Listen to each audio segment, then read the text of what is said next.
Hello, আসসালামু আলাইকুম বিওয়ান, কেমন আছো?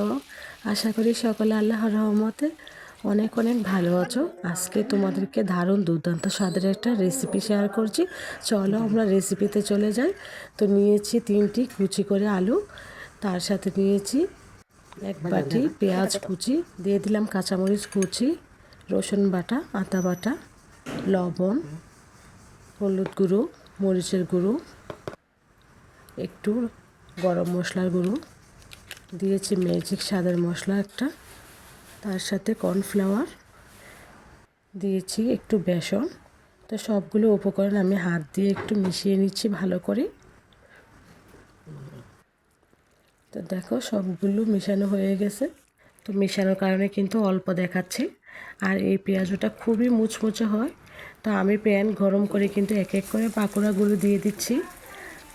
বিয়ন, তোমাদের কাছে আমার একটা অনুরোধ রইল, তোমরা আমাকে একটু সাবস্ক্রাইব করে দিও, আর ভালো লাগলে লাইক দিয়ে পাশে থেকো প্লিজ।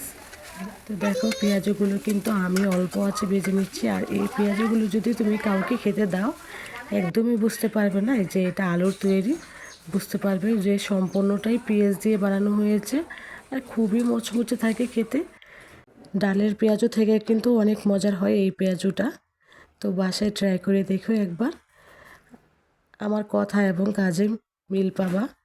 আর দেখো কতটা সুন্দর হয়েছে ভাজার পর, কালারটা কত সুন্দর আসছে। তো ভালো থেকো, আজ এখানে, আল্লাহ হাফেজ।